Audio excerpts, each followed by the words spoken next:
నమస్తే, welcome to Telugu popular TV. రెండు తెలుగు రాష్ట్రాల్లో బెట్టింగ్ యాప్స్ ప్రమోషన్స్ మాత్రం సంచలనం సృష్టిస్తున్న పరిస్థితి.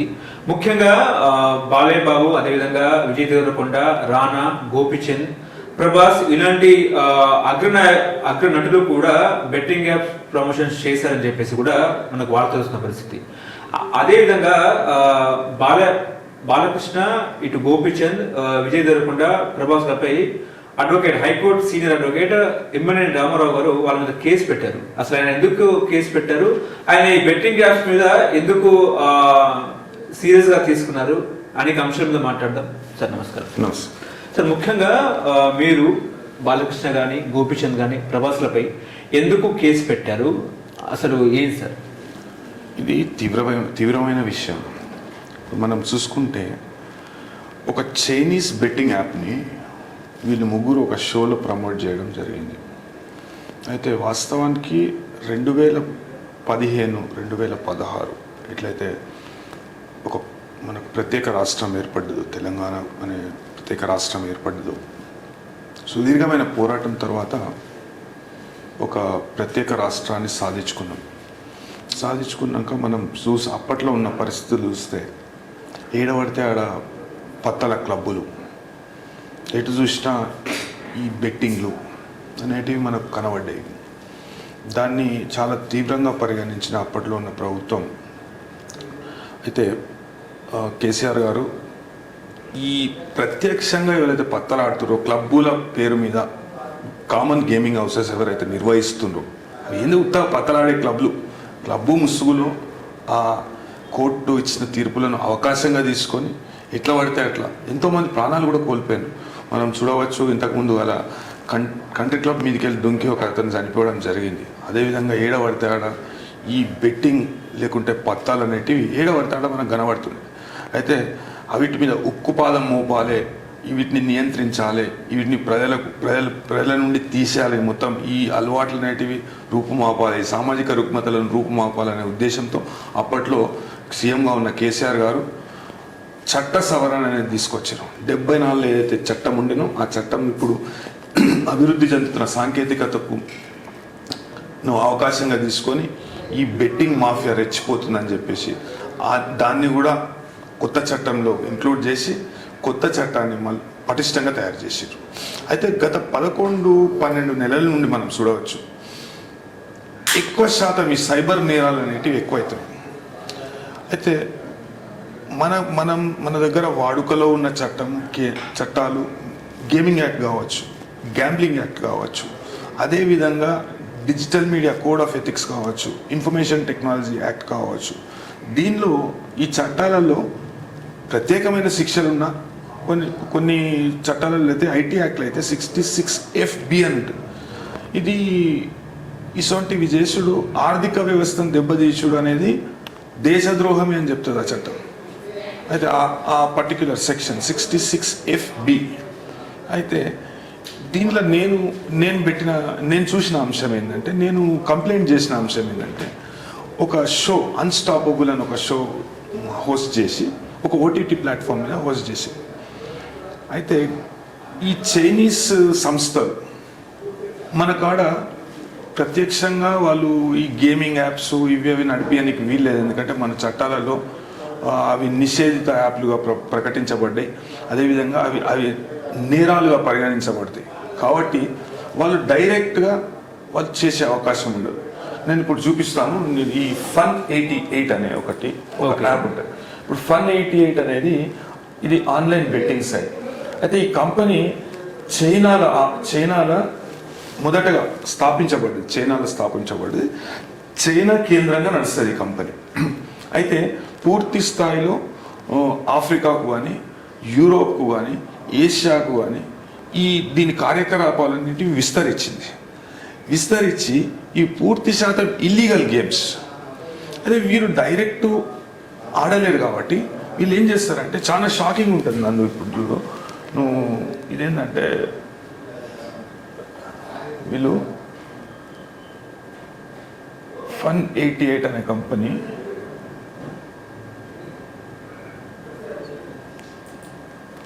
ఇదేంటి, దబంగ్ ఢిల్లీ కబడ్డీ క్లబ్.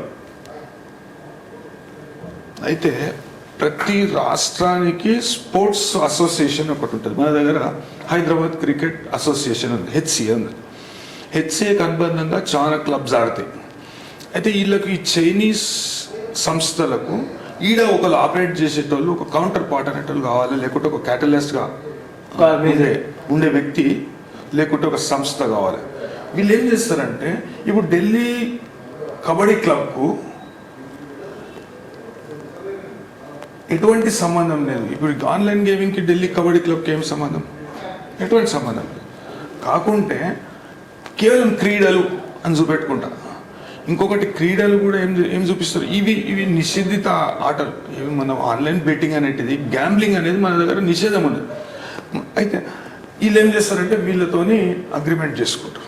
అగ్రిమెంట్ చేసి భారతదేశంలో వీళ్ళ కార్యకలాపాలని విస్తరించే ప్రయత్నంలో భాగంగా వీళ్ళ ద్వారా ఒక బాగా పాపులర్ ఓటీటీ ఫామ్స్ ఉంటాయి కదా, ప్లాట్ఫామ్స్ ఉంటాయి కదా, ఆ ప్లాట్ఫామ్స్తోన అగ్రిమెంట్లు చేపిస్తారు. వీళ్ళ పేరు మీద అవుతుంది agreement.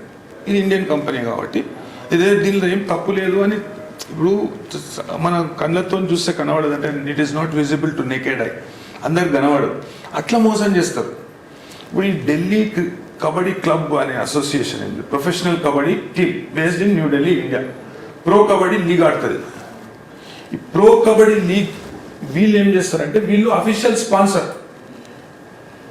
Partnered with Dabangg Delhi kabaddi club as a title sponsor. ఎంత దారుణం ఇది! అయితే వీళ్ళు ఏం ఆడిపిస్తారంటే రోలే, స్పిన్నింగ్ వీల్, క్యాసినో, ఏవియేటర్ అసలు గేమ్స్ ఆడిపిస్తారు. ఇది ఇప్పటికి కూడా నడుస్తుంది. నేను ప్రాథమికంగా పోలీస్ వాళ్ళని ఏం కోరినా అంటే దీన్ని బంద్ చేయరు. అది లీగలా ఇల్లీగలా? Total illegal. Legal total illegal. Okay. Chinese app అది. ఇక్కడ గవర్నమెంట్ పర్మిషన్ లేదు, మన దేశంలో కూడా లేదు. దేశం కేంద్ర ప్రభుత్వంతో లేదు. కేంద్ర ప్రభుత్వం అయితే ఐటీ యాక్ట్లో కానీ, డిజిటల్ మీడియా కోడ్ ఆఫ్ ఎథిక్స్లో కానీ ఇట్లాంటి యాప్లను ప్రమోట్ చేస్తే ఇంటర్మీడియటరీస్ అంటే యూట్యూబ్, అదేవిధంగా ఇన్స్టా, సోషల్ మీడియా, ట్విట్టర్, అదేవిధంగా మన క్రోమ్, ఇది నీకు ప్లే స్టోర్లో ఉండదు.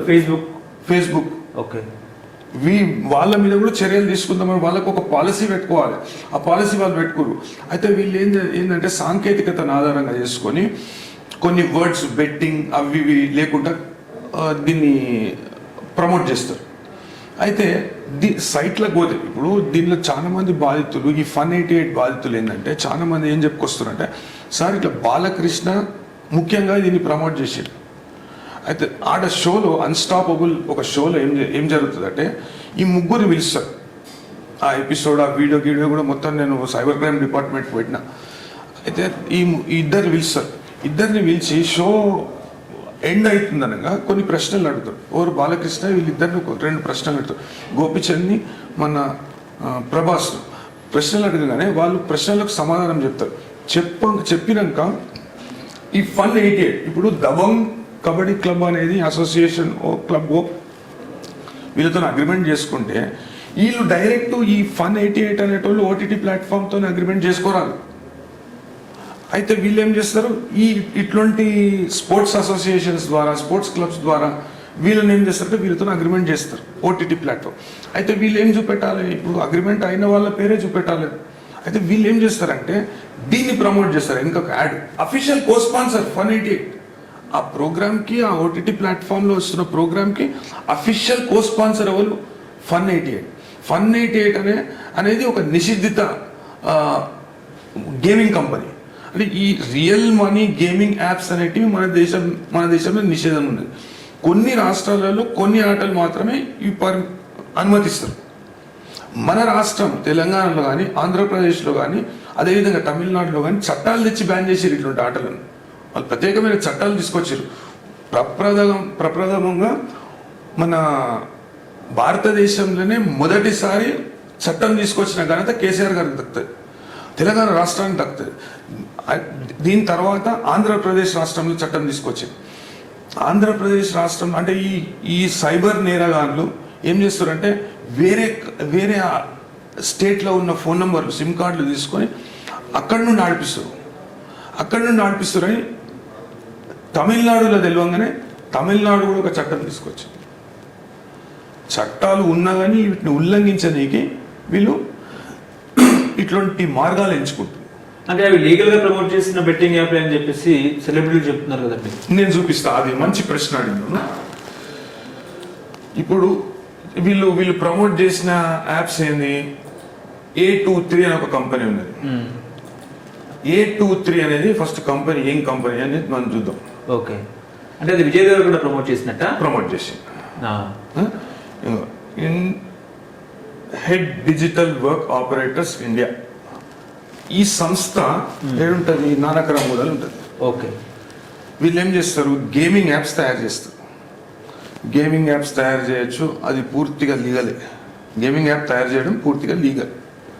అయితే ఏ గేమింగ్ యాప్ తయారు చేయడం లీగల్ అంటే ఈ నిషిద్ధిత జాబితాలో online real money games of chance అనేటివి తయారు చేయడము, వాటిని ప్రమోట్ చేయడం అనే దాని మీద నిషేధం విధించబడింది. ఓకే, అయితే వీళ్ళు ఏం చేస్తారంటే కోర్టు ఇచ్చిన తీర్పులను అవకాశంగా తీసుకొని head digital works private limited, rummy A23 mission, వీళ్ళ ఒక బాధ్యత అట. దీన్ని వీళ్ళ ఒక మిషన్ అట. ఏది? రమ్మీ గేమ్ని ప్రమోట్ చేయడం. ఈ గేమ్ ఆఫ్ స్కిల్ని వీళ్ళు ఆ నైపుణ్యత అనేది ప్రజలలో పెంపొందిస్తారట. అంటే వాళ్ళ ఆబ్జెక్టివ్ అది. అయితే వీళ్ళు రాస్తాడు వీడు తెలివిగా, rummy is a game of skill as oppose to games of chances. Twin cities cinema and cultural association versus state of Andhra Pradesh అనే కేసులో ఉమ్మడి న్యాయస్థానం, ఉన్నత న్యాయస్థానం, అప్పట్లో ఉన్న ఉమ్మడి న్యాయస్థానం ఏం చెప్పిందంటే 2002లో వచ్చింది హైకోర్టు ఏం చెప్పిందంటే రమ్మీ అనేది నైపుణ్యతతో కూడుకున్న ఆట కాబట్టి పోలీసు వాళ్ళు దాన్ని నిషేధించే అవసరం లేదు. పోలీసు వాళ్ళు దాంట్లో ఎవరైనా రమ్మీ ఆడుతుంటే అంటే దానిలో డబ్బులు పెట్టి ఆడినా కానీ దాంట్లో వీళ్ళు జోక్యం చేసుకునే అవసరం లేదు. అది కరెక్ట్ కాదు. ఈ నైపుణ్యతతో కూడుకున్న ఆట కాబట్టి రమ్మీ విషయంలో పోలీసులు జోక్యం చేసుకోరాదు అనే తీర్పునిచ్చింది. సుప్రీంకోర్టు కూడా అదే మాట చెప్పింది. ఈ రమ్మీ, బ్రిడ్జ్ అట్లాంటి ఆటలు నైపుణ్యతతో కూడుకున్న ఆటలు కాబట్టి ఈ ఆటలలో పోలీసు వారి జోక్యం అవసరం లేదు, వారు జోక్యం చేసుకోరాదు అనే విషయాన్ని చెప్తే మంచిదే. రమ్మీ 6 మంది ప్లేయర్స్ ఉంటారు. మొదటగా వీళ్ళు రమ్మీ పేరుతో వేరే ఆటలను కూడా ప్రమోట్ చేస్తారు. పోకర్ అనేది ఇప్పుడు మనం టీం పత్తి ఆడతాం కదా, దానిలో 4 కార్డ్స్ ఉంటాయి, 4 కార్డ్స్ ఉంటాయి. అది that is a prohibited game. అయితే ఇప్పుడు ఈ సెలబ్రిటీస్ దీన్ని ప్రమోట్ చేసి, అంటే పేరుకి రమ్మీ, మేము మేజర్గా రమ్మీ ఆడిపిస్తాము అని చెప్పేసి వెబ్సైట్లో చెప్తారు, మొత్తం ప్రజలకు కూడా అదే చెప్తారు. కాకుంటే దీని ఏం గేమ్స్ ఉన్నాయో మనం చూసాం. పోకర్ గేమ్ ఇది ఏంటంటే bonus up to 80,000 bonus up 60%. Poker ఎన్ని కార్డ్స్ ఉంటాయి? No. Play poker now and on A23 poker 40 million players. కనబడతలేదా? ఇది ప్రభుత్వం కనబడతలేదా? 16 years ఆఫ్ గేమింగ్ అంట. 16 years ఆఫ్ గేమింగ్ అంట. ఏం గేమింగ్ ఇది? Ramya direct betting. ఇది దీన్ని సెలబ్రిటీస్ ప్రమోట్ చేస్తారు. ప్రమోట్ చేసి అంత లీగల్ గానే ఉందని వాళ్ళే చెప్తారు. ఎంత దారుణం ఇది! వీళ్ళ మీద PML యాక్ట్ పెట్టాలి, prevention of money laundering act పెట్టాలి. ఇంకొకటి ఏంటంటే ఇట్లాంటి సైట్లలో డైరెక్ట్ మనీ అనేది ఇప్పుడు చైనా నుండి ఆపరేట్ అయ్యే సైట్లలో ఎట్లుంటుంది అంటే ఎవరికో ఏమంటాడు, ఎవరికో చేస్తే ఎవరి ద్వారానో ఛాన్సెస్ గెలిచే ఛాన్సెస్ చాలా తక్కువ ఉంటాయి. ఎవరి ద్వారానో వీళ్ళకి వస్తుంది. అక్రమ మార్గాల ద్వారా కొన్ని వేల లక్షల మ్యూల్ అకౌంట్స్ నుండి చైనాకు కానీ ఎవరైతే ప్రాథమికంగా దీన్ని నడిపిస్తుంటారో వాళ్ళకి తరలిపోతుంటాయి. ఇప్పుడు దీంట్లో ఇదైతే నిషిద్ధ యాప్ 100% మీరు చూడండి, పోకర్ ఉన్నది 60% take back, money prize pool 1 crore. ఇది పోకరే కదా. ఇంకా ఈడ రమ్మీ ఉంటుంది, rummy app, rummy tourneys, rummy bonus offers, learn rummy. Okay, ఇంతవరకు నేను రమ్మీ అంటున్నా, ఇది అంటున్నా, అది అంటున్నా అని సెలబ్రిటీస్ చెప్తున్నాను కాబట్టి ఇంతవరకు ఓకే. మరి ఇదేంటి, ఎందుకు అనిపిస్తున్నావు? Poker game, poker for desktop, poker app, ఇది ఎందుకు అనిపిస్తున్నావు? అయితే ఇట్లా దారుణంగా మోసం చేస్తున్న ప్రజలను ఎంతో మంది కొన్ని లక్షలు కూడా కొట్టుకొని రోడ్ మీదకి వచ్చిన ఉన్నారు. ఇప్పుడు నా దగ్గరికి కొంతమంది బాధ్యులు వస్తే ఇది ఏందని చూస్తే ఇవి మొత్తం వెళ్ళినాక నేను ఇది ఏం జరుగుతుంది, ఎందుకు ఇట్లా పోలీసులు ఊకుంటున్నారు, ఈ విషయాన్ని సీరియస్ గా తీసుకోండి. ప్రప్రథమంగా సెలబ్రిటీల మీద కేసు పెట్టడం, ఈ సోషల్ మీడియా ఇన్ఫ్లుయెన్సర్ల మీద కేసు పెట్టడం అనేది మొదటిసారి భారతదేశంలోనే మొదటిసారిగా జరిగింది. ఆ విషయంలో మనం తెలంగాణ పోలీసుని మనం అప్రిషియేట్ చేయవచ్చు. అదే విధంగా డిటెక్షన్ కూడా చాలా మంచిది. ఇప్పుడు అంత కమాండ్ కంట్రోల్ కొరకు ఎంతో కృషి చేశారు. కమాండ్ కంట్రోల్ వచ్చినాక మన దగ్గర అత్యుత్తమ సాంకేతికత అనేది మన కాడ కొన్ని గంటలలోనే మోసపోయిన వాళ్ళకు, బాధితులకు పోలీసు వాళ్ళు ఊరట కలిగిస్తారు. సైబర్ క్రైమ్ అనేది చాలా మంచి డిటెక్షన్ అవుతుంది. అదేవిధంగా సామాజిక బాధ్యతగా సజ్జనార్ గారు కూడా ఇట్లా బాధితులను మొత్తం వాళ్ళకు మేము ఉన్నాము అనే అండగా ఉన్నాము అనే విషయాన్ని తెలియజేస్తూ అందరి మీద ఈ సోషల్ మీడియా ఇన్ఫ్లుయెన్సర్స్ మీద కూడా కేసులు పెట్టడం జరిగింది. ఆ విషయంలో మనం పోలీసు వాళ్ళని అప్రిషియేట్ చేయాలి. చాలా ఎఫిషియెంట్ గా పనిచేస్తుంది. అయితే కొన్ని విషయాలు పోలీసు వాళ్ళకు కూడా వాళ్ళ దృష్టిలో కూడా వెళ్ళిపోతున్నాయి. ఈ 823 అనేది ప్రాథమికంగా పోలీసు వాళ్ళు గుర్తించి పెట్టినదే. అయితే ఈ పోకర్ అనే గేమ్ అనేది ఇది ఒక సామాజిక రుగ్మత, ఎంతో మంది జీవితాలను నాశనం చేస్తుంది. ఈ 3 కార్డ్ బదులు 4 కార్డ్ ఆడతారు దీంట్లో. దీనిలో గేమ్ ఆఫ్ స్కిల్ ఏముంటుంది, మొత్తం ఇదేమో గేమ్ ఆఫ్ ఛాన్స్, లాటరీ ఆడినట్టే. అయితే దీన్ని ప్రమోట్ చేస్తున్న యాప్స్ మీద చర్యలు తీసుకొని ఈ యాప్స్ ని వెంటనే బంద్ చెప్పారు. నేను నా కంప్లైంట్ లో ఏం కోరడం జరిగిందంటే, ఇదన్నా ఇండియన్ కంపెనీ, Fun88 అనేది ఒక చైనీస్ కంపెనీ, పూర్తి శాతం నిషేధింపబడ్డది. అయితే అటువంటి కంపెనీలను కేవలం పైసల కోసం ఇట్లాంటి సెలబ్రిటీలు ప్రమోట్ చేయడం, డైరెక్ట్ గా వాళ్ళు అడ్వర్టైజ్మెంట్లు చేయలేరు. ఇప్పుడు వాళ్ళని సక్కమైంది అయితే ఒక అడ్వర్టైజింగ్ ఏజెన్సీని పట్టుకొని వాడే ఇచ్చుకుంటాడు యాడ్స్. ఇప్పుడు నువ్వు దబంగ్ కబడ్డీ క్లబ్ మీతో అగ్రిమెంట్ చేసుకుంటే Fun88 యాడ్ ఎందుకు ఇస్తావు? అదేవిధంగా Fun88 కి సంబంధించిన హ్యాంపర్స్ ఎందుకు ఇస్తావు? Fun88 ఆడని ఎందుకు చెప్తావు? నువ్వు సాంకేతిక కారణాలను చూపెట్టి తప్పించుకునే ఆలోచన చేస్తున్నావు. ప్రతి ఒక్క సెలబ్రిటీ అదే చేస్తుంది. ఇప్పుడు బాలకృష్ణ అనే వ్యక్తి డైరెక్ట్ హ్యాంపర్స్ ఇచ్చిండు, డైరెక్ట్ ప్రమోట్ చేసిండు. నేను ఈ ఆట ఆడితే మీకు బహుమతులు వస్తాయి, నేను ఎట్లయితే వాళ్ళకి బహుమతులు ఇస్తున్నాను, మీకు కూడా బహుమతులు గెలుచుకునే అవకాశం ఉంటుంది అనే విషయాన్ని చెప్పడం అది తీవ్రమైన నేరం.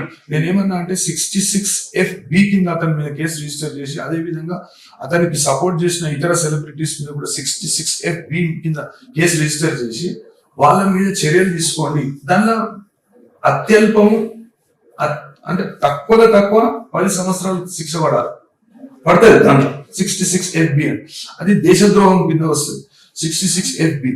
అయితే తక్కువగా 10 సంవత్సరాలు, హై అండ్ పోతే పనిష్మెంట్ లైఫ్ ఉంటుంది. అంటే అట్లాంటి కేసెస్ పెడితే ఎవరు కూడా ధైర్యం చేయరు.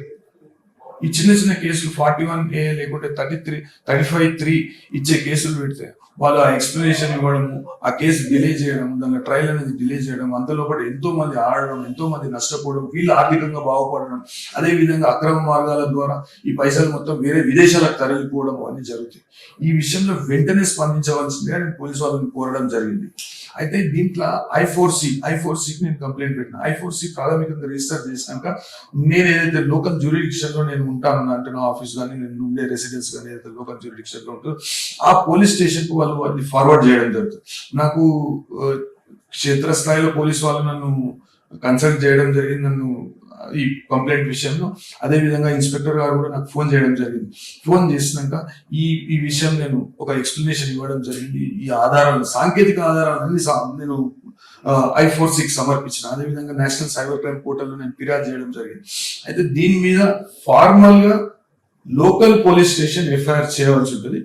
అది ఇవాళ రేపు అయ్యే అవకాశం ఉంది.